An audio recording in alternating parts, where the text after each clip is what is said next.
Hello hi friend, कशा आहात तुम्ही? आय होप सगळ्या ठीकच असताल. तर माझ्या कुकिंग चॅनलमध्ये मी तुमचं मनापासून स्वागत करते. आणि हो फ्रेंड्स, रिक्वेस्ट आहे की ही जी रेसिपी आहे ना, स्किप न करता असाच पुढे कंटिन्यू पाहत राहा. रेसिपीला सुरुवात करण्याच्या अगोदर तुम्ही माझ्या चॅनलला सबस्क्राईब केलं नसेल तर प्लीज माझ्या चॅनलला सबस्क्राईब करा आणि जेवढं होईल तेवढं शेअर आणि लाईक करायला विसरू नका. तर मी तुमच्यासाठी एक रोज नवीन छान छान अशी रेसिपी घेऊन येत आहे. आजही घेऊन आलेली आहे. चला तर मग वेळ लागला तर रेसिपीला सुरुवात करूया. तर सर्वात आधी इथं मी काय केले, 1 कप घेतलेला आहे तुरीची डाळ. त्याच्यासोबतच त्याच मेजरमेंटच्या कपाने इथं मी अर्धा कप घेतलेला आहे मुगाची डाळ आणि पुन्हा त्याच कपाने इथं मी घेतलेली आहे मसुरीची डाळ अर्धा कप. आता हे डाळीची आहेत ना, स्वच्छ 1 ते 2 पाण्याने तर धुवून घेतलेले आहे. तर डाळी धुतल्याच्या नंतर कुकरमध्ये ॲड केलेलं आहे. तर डाळीला आपल्याला लागेल तेवढं इथं पाणी ॲड केले. 1 छोटा टेबल स्पून इथं मी घेतलेला आहे धना पावडर. तेच टेबल स्पून इथं मी घेतलेला आहे हळद. आणि नंतर इथं मी जी डाळ आहे ना तर बॉईल करून घेतलेली आहे. तर तुम्ही इथं पाहू शकता डाळ जी आहे ना तर पूर्ण आपली छानपैकी गळून तयार झालेली आहे. तर ह्याला मी थोडंसं काय करते, मॅश करून घेतले, म्हणजे गोठून घेतलेले आहे. आज आपण आहे ना कुकरमध्ये आणि पातेल्यामध्ये भात न बनवता आज कढईमध्ये भात होणार आहे. आणि हो, तुम्ही म्हणता भात मोकळा होईल का? तर हो, तुम्ही व्हिडिओ पूर्ण पहा, तुम्हाला कळेलच की मी कशा पद्धतीने भात एकदम सुटसुटीत असा पद्धतीचा बनवणार आहे. तर ह्याच कढईमध्ये ना थोडंसं तेल घेतले. तेलामध्ये 2 इलायची, 2 काळी मिरी, 1 दालचिनी, 1 हिरवी इलायची आणि थोडीशी 6 जिरी ना तेलामध्ये परतून घेतली. इथं जवळपास 1 लिटर इथं मी पाणी घेतले.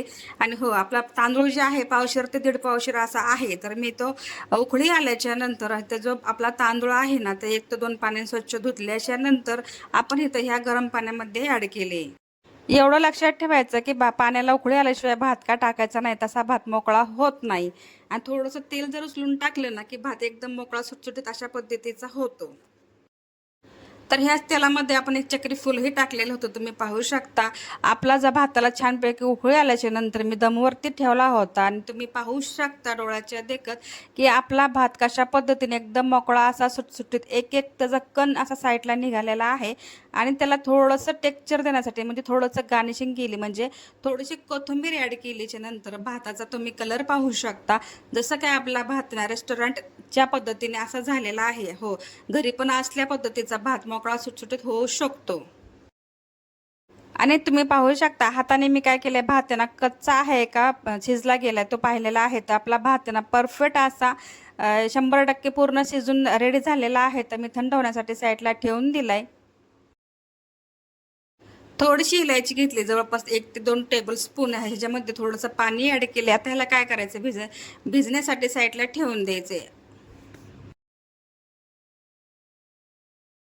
आज आहे ना आपल्या रेसिपीमध्ये खूप पौष्टिक आणि हो वेगळ्या पद्धतीचं असं तुमच्यासमोर काहीतरी घेऊन आले. प्रत्येक वेळेस मी तुमच्यासाठी एक रेसिपी घेऊन येते. आतापर्यंत तुम्ही ओळखलं आहे का नाही माहिती नाही, पण हो थोडं थोडं पुढं गेल्याच्या नंतर तुम्हाला कळेलच की मी कोणती रेसिपी बनवते. तर मी एका कढईमध्ये ना आपल्याला जेवढ्या भाजीपुरतं तेल लागेल तशा पद्धतीने इथं मी घेते. आता ह्याच्यामध्ये ना दोन आहे ना तमालपत्र मी ॲड केले ते. आणि त्याच्यासोबतच 2 मोठे असे कांदे जे आहे ना ते चॉप करून घेतल्याच्या नंतर त्या तेलामध्ये मी ॲड केलेत. आपला कांदा लाईट गोल्डन होते तोपर्यंत इथं भोपळा जी आहे ना तिथं मी काय करते, त्याची साल जी आहे तर काढून घेते. जर तुम्हाला आवडत असेल तर, म्हणजे बऱ्याच ठिकाणी कोणाकोणाला आवडतात, जर आवडत असेल तर तुम्ही ठेवू शकता. तर इथं आमच्या घरात असं कोणाला आवडत नाही म्हणून हा स्किन जी आहे ती पूर्ण ह्याची काढून घेतली. आणि हो, मला एवढा भोपळा लागणार नाहीये कारण क्वांटिटी माझी कमी आहे. जर तुम्हाला लागत असेल, मेंबर्स जर घरात जास्त असतील तर तुम्ही पूर्णही घेऊ शकता. आता ह्याला काय करायचं, कशा पद्धतीने कट करायचं आहे ते तुम्ही पाहू शकता. जर तुम्हाला मोठे पीस आवडत असेल तर तुम्ही ह्याचे मोठे पीस ठेवू शकता. पण मला ह्या वेळेस ना थोडंसं वेगळं काहीतरी बनवायचं होतं म्हणून मी छोटे छोटे असे कट करून घेतलेलं आहे. भोपळ्याचा आतला जो गाभा आहे तो तुम्ही ठेवू शकता जर आवडत असेल तर, नसेल तर तुम्ही स्किप करू शकता. ते तर मी पूर्ण काढून घेतलं. आता ह्याला काय करायचे, छोटे छोटे असे जशा पद्धतीने आपण पनीर कट करतो तशाच पद्धतीने हे आपल्याला भोपळा जे आहे तर कट करून घ्यायचा आहे. तर मी अशा पद्धतीने भोपळा जी आहे तर कट करून घेतलेला आहे. तर आपण ह्याला काय करूया, परतण्यासाठी आपल्याला जे जे मसाले काय लागतात ना ते तुमच्याशी शेअर करते. तर आपल्या इथं तुम्ही पाहिलं असेल की कांदा आपण इथं तेलामध्ये टाकला होता, तो छानपैकी लाईट गोल्डन झालेला आहे. त्याच्यासोबतच एक छोटा असा मी इथं टोमॅटो घेतलेला आहे आणि टोमॅटो जे आहे ना तर छानपैकी कट करून घेतलाय, त्या तेलामध्ये मी ॲड केलाय. आणि आपला कांदा टोमॅटो जे आहे ना तर छानपैकी तेलामध्ये परतल्या गेलेला आहे. तर आपण ह्याच्यामध्ये काय करूया, 1 टेबलस्पून इथं मी घेतलेला आहे लसणाची पेस्ट, 1 टेबलस्पून इथं मी घेतलेला आहे आल्याची पेस्ट. आता ह्याला काय करायचं, 2 मिनिटासाठी ना आता तेलामध्ये परतून घ्यायचंय, जोपर्यंत ह्याचा कच्चापण जे आहे ना तर निघून जात नाही तोपर्यंत. तर इथं मी घेतलेला आहे बेसिक मसाले, म्हणजे इथं मी घेतलेला आहे 1 चमचा चिकन मसाला, 1 चमचा इथे घेतलेला आहे मटन मसाला, 1 चमचा मी इथे घेतलेला आहे कश्मीरी लाल तिखा आणि अर्धा चमचा इथे मी घेतलेला आहे होममेड मसाला, अर्धा चमचा इथे मी घेतलेला आहे हळद आणि सर्वात महत्त्वाचं म्हणजे ना ते पावभाजीचा इथं मसाला मी घेतलेला आहे आणि थोडासा मी ना अर्धा चमचा इथं सांबर मसालाही ॲड केलेला आहे. कारण ह्या वेळेस ना थोडंसं वेगळ्या पद्धतीचं इथं काहीतरी द्यायचा प्रयत्न केला आहे. आणि आतापर्यंत तुम्ही माझ्या चॅनलमध्ये ना पाहिलंच नसेल की व्हेज दालचा मी इथं बनवला आहे. फर्स्ट टाईम मी आपल्या चॅनलवरती हे व्हेज दालचा तुमच्यासमोर मी घेऊन आले, थोडंसं आगळ्या वेगळ्या पद्धतीचा. तुम्ही पाहू शकता इथं मी काय केलं, जो आपला भोपळा जे आहे ना कट करून घेतलेला आहे तो स्वच्छ पाण्याने धुवून घेतला आहे, त्या मसाल्यामध्ये ॲड केला आणि चवीपुरतं मीठ ॲड केल्याच्या नंतर ह्याला आपण काय करायचं, जवळपास ना पाण्याचा वापर न करता फक्त वाफेवरती हा भोपळा शिजून घ्यायचा आहे.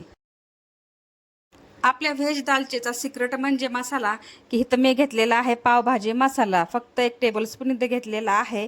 तर तुम्ही कशा पद्धतीचा आपला जो भोपळाला कलर आलेला आहे तो खूप सुंदरपैकी आलेला आहे.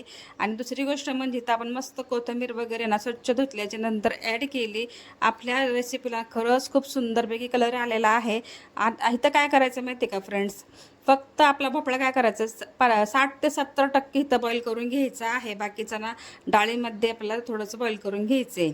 तर आपला इथं भोपळा जे आहे ते 60 ते 70% ना बॉईल झालेला आहे. त्याच्यामध्ये जी डाळ आपण इथं बॉईल करून घेतलेली आहे, म्हणजे मुगाची डाळ, तुरीची डाळ आणि मसुरीची डाळ, हे आपण काय बॉईल करून घेतलेले आहे त्या मसाल्यामध्ये ॲड केले आणि लास्टला चिंचेचं पाणी ॲड केले आणि फायनली ना आपला व्हेज दालचा बनवून तयार झाला. खूप सुंदरपैकी म्हणजे जशा प्रकारे हा कलर वगैरे दिसतोय ना तशाच पद्धतीने ह्याची टेस्ट आणि खूप सुंदरपैकी झालेला आहे. चला तर मग तुम्हाला हा व्हेज दालचा कसा आवडला नक्की मला कॉमेंटमध्ये सांगा. व्हिडिओ आवडला असेल तर व्हिडिओला लाईक शेअर सबस्क्राईब करायला विसरू नका. भेटूया नेक्स्ट व्हिडिओमध्ये. तोपर्यंत स्वतःची काळजी घेत राहा. सर्वात महत्त्वाचं खात राहा, आनंदात राहा. तर आपल्या चॅनलला जेवढं होईल तेवढं शेअर करायला विसरू नका. सगळ्यात महत्त्वाचं